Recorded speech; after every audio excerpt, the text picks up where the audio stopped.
Welcome back to Gadget Girlz. I'm really excited about this next story.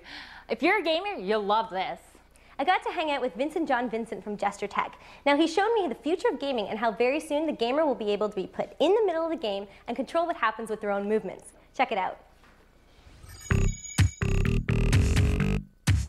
If you're tired of using your controllers, keyboards, or cell phone keypads to play video games, not to worry, the future has arrived. We're here with Vincent from Gesture Tech, who's going to tell us how gesture control technology is the future for gaming. All right, Vincent, tell us about how this technology is being applied in the gaming world. All right, so what we're doing is we're taking the video camera, and it's reading in 30 to 60 frames a second. And the person who's in front of it is making motions.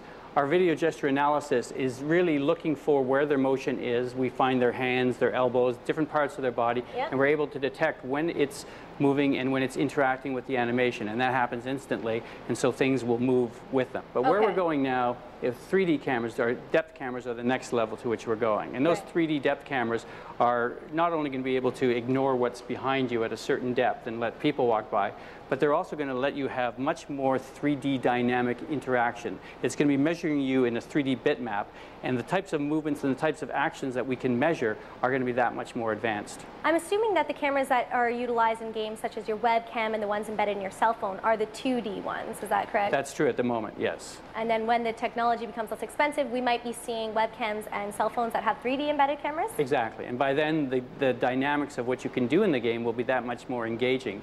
You'll literally be able to embody an avatar, animated character where you completely control it, and everything that you do, every one of your motions will control that character. So instead of playing the controller and just moving the character ahead and it's doing what it normally would do, it's actually every little action is controlled by you.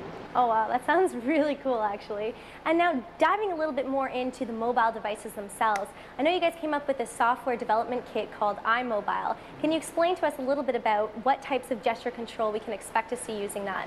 Okay, so essentially what we're doing with mobile phones, which are amazing, the amount of power they have on them today, and the fact that they have a camera is great, is we're delivering software right to the phone. Right. It's got everything we need.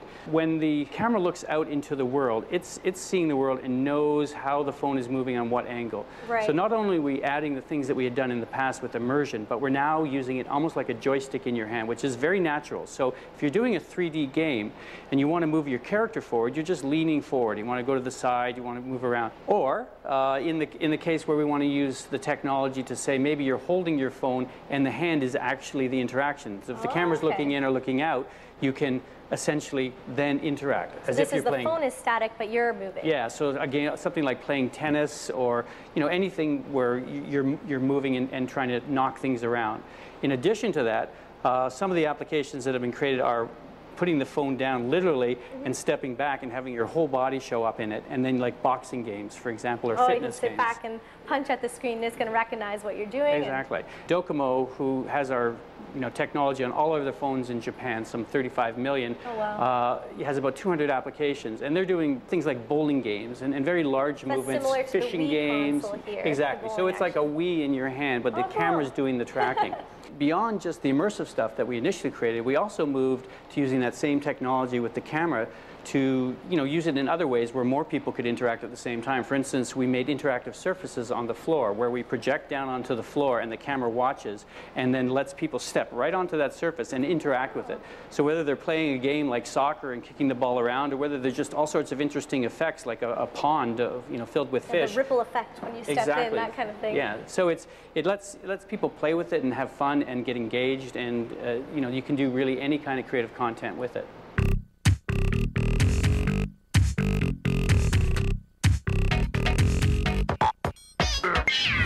All right, so what we have here is a game we've created in which you're a pterodactyl in a prehistoric world, and this is in public installations where you literally take over the pterodactyl and you control it. So as you flip your hands, it's flapping its wings. As you lean to the right, it leans to the right.